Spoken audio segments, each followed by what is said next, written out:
Hey guys, welcome back to Waters Family Homestead.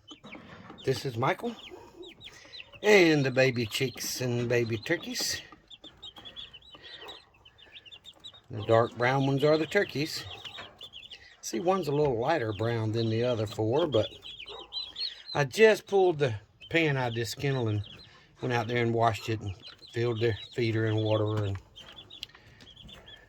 I'm seeing I have to fill the feeder once a day, but I have to fill that water twice a day. I've been doing it every morning before I go to work and every evening when I get home. So I'm going to go look and see if I can find another feeder and waterer that I know I have somewhere, or at least I used to have. But, and they weren't out of feed, but, just like chickens do, you give them something, they're going to peck and eat. So, but they seem to be doing well. I did insulate this kennel more, as you can tell. I got 2-inch foam most of the way around, except for where the lights are, and I got a piece above it, if you can tell over there, plus on top. So it's much better insulated than it was. And now they've got a clean, except for they poop on it instantly, a clean floor. So, and 2 of the baby turkeys and 1 of the baby chicks got through the fence, which they can if they try, when I pulled the pan out. So when I brought it back, they were running out here, but the Blue Orpington hens were down here, and they didn't mess with them. So I don't know, maybe it's a good thing. Let me get out and close that door. Maybe it's a good thing they didn't mess with them, but I'm keeping them in plenty of start and grow feed, and I put 3 hens in here, 2 Blue Orpingtons, and the little brown and white one. The brown and white one seems to be the bottom of the totem pole for all the chickens, and one of those Blue Orpingtons is the one that had the sore on her head where she had been picked on. It's getting better, so, but I thought, well, I'll put a few in here first to let them get used to the baby chicks, but also separate them from the other chickens for a few days or a week or whatever, and give them a chance to rest up and heal. But I only let the Wyandottes and Sioux out today because I separated them back to where I wanted them, and only got 4 eggs from the Wyandottes today. But I put them back in the pen that I wanted them to be in, so I'm only gonna let 1 pen out at a time for a little while. But if I checked, all right, there's 2 in the first pen with the baby chicks, and there's 2 over here, so that's only 8 for today. And it's later in the evening, so I doubt I get another egg. But I did leave both the roosters, the Blue Orpington and Junior, because this is where they roosted, and 2 of the barnyard mix and 4 of the Blue Orpington hens over here. So there's 6 hens and 2 roosters in this pen. And of course, Junior keeps the Blue Orpington up on the roost. So I let all 7 of the Wyandottes and Sioux out to scratch. I actually stopped by around lunchtime today because I was working past the house and coming back through. So I stopped, made a bathroom break, and let these out earlier today so that they could run and get a little more exercise, more bugs to eat and all that. But it's working out pretty well. It is a lot with 17 biddies or baby chicks in there. They really eat a lot and drink a lot. They're going through, a half gallon of water a day, easy. But they also make a lot of mess. So I'm pretty much having to pull that bottom pan every couple of days and wash and clean it. And they don't exactly cooperate as far as, getting back on it or getting off of it when you pull it out and all that, because it slides out the front. But anywho, I'm going to get off here. I just wanted to do a quick little update for y'all. I'm going to go show you a couple other things. But the chickens are doing well. So let me go show you what I did. All right. I guess I got to edit these 2 pieces together. It stopped on its own, but I took the hair off the back of the the Yanmar, and I put the bottom plow on. And I made a couple passes on that end and a couple passes on this end, but I'm having not to sink it all the way as deep. I'm only going, 6 inches.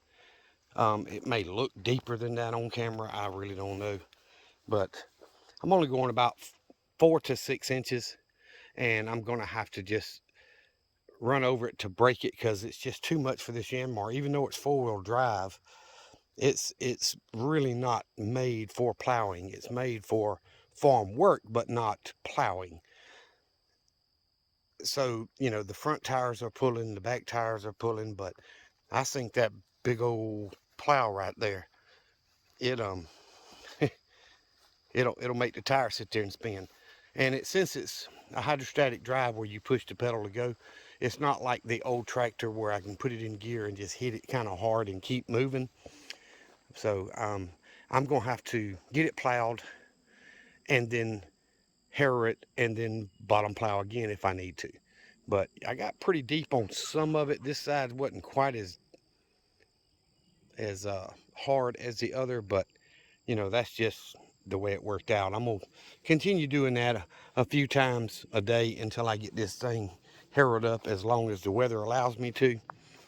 And once I get it bottom plowed and that ground turned, then I'll put the harrow back on there, and I'm gonna take some of that pitch out of it where it's really back cutting hard.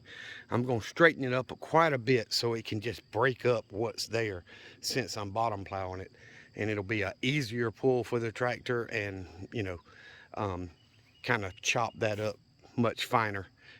And I'm hoping that'll get my garden area closer to being ready. But I still haven't got that wire up. The chickens are really enjoying this end. I know they're up at the other end now. That's because I took that pan and dumped it out there, and they're going to scratch in it.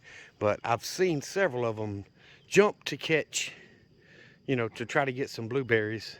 And believe it or not, the Wyandottes can jump about 6 or 8 inches up. I mean, they do pretty good. But some of them are just silly looking when you see them try to jump up and pick a blueberry off the bush. But anyway, y'all know I had the tractor up there on the telephone pole where I got to get this trash up, but that's what I had in there. But I had it up on the telephone pole where I dug around it and added 4 bags of concrete plus what little bit I left in there. I let it set up for 2 full days. I mean, it's probably 52 to 54 hours, somewhere in there. So 2 full days plus. And I got his cable on it, and it's sagging a little bit. That's just because he's stretching it, pulling on it and bouncing.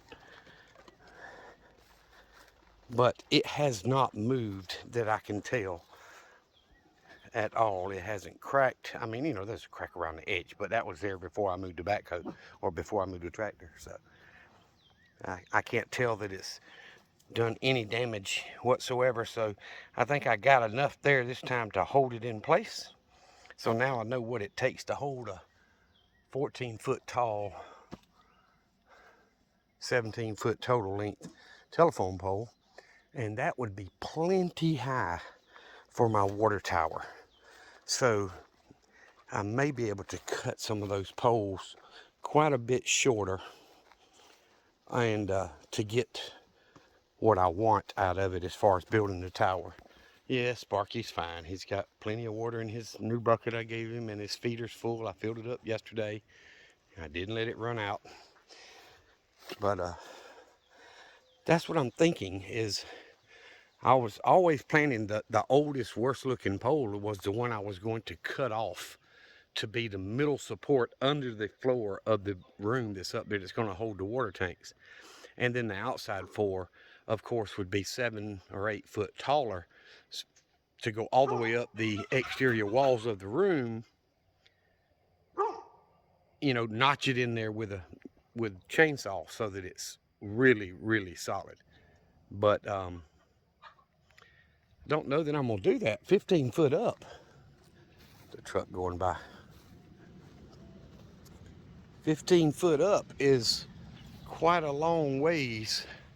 That's 14 feet up there. So yeah, that put that water tower, if you follow across, it's going to put the water tower way up here, which is a good ways up. And like I say, gravity fed, just from the weight of the water alone, will be more than enough pressure going into the house and onto the property, because I plan on feeding everything off of that. But anyway, I'm gonna get off here. The blue orphans and the barnyard mix, they're just not happy that I didn't let them out today, but I will probably let them out tomorrow and keep the Wyandottes in there. If I only let one pen out at a time, they kind of have no choice but to go back to the roost that they were on. So I'll try that for several days to a week or whatever and see how that works out. Maybe they'll go back to the roost I want them in.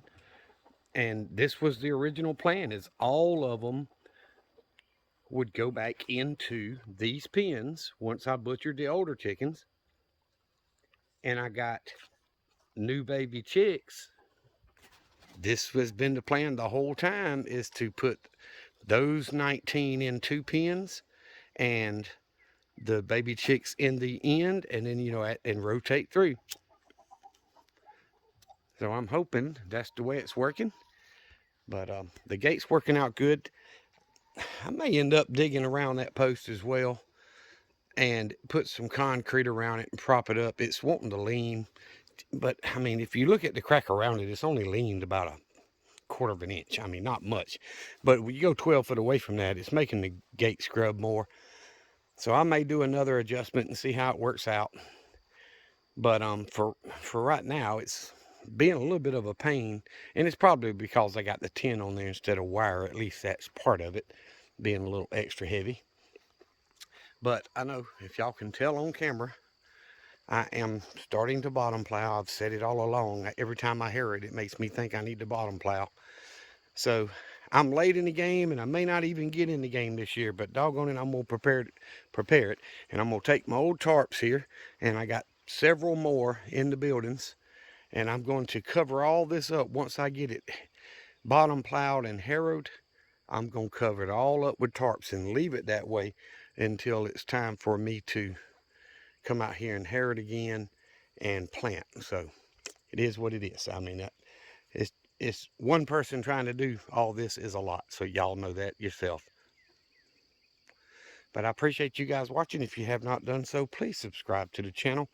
Follow us on Rumble, and you know, I'm also on Twitter if y'all are interested. About the only people following me are those scammers, you know, the so-called pretty ladies. It's a 300-pound fat guy sitting behind the computer. Yeah, that's the only people that follow me. And if I take the time to look at their profile and I can tell that's all they are, I just block them and they go away. But I get tired of it. But either way, I appreciate you guys watching the videos. Thank you for subscribing. Please hit the like button if you enjoy the content that I put out. It's just my everyday life and trying to build this homestead up to be more self-sustainable and be prepared when crap hits the fan, because I really do believe it's coming, and it's not going to be a whole lot longer. Everybody's favorite president announced he was running for re-election, and we all know if the votes are done legally, he ain't got a chance in heck. Not a prayer. But guess what? They weren't done legally last time and he got in there. So prepare for the worst and hope for the best. Remember what I always tell y'all. Jesus loves you. And so do I. Y'all be safe. Be prepared.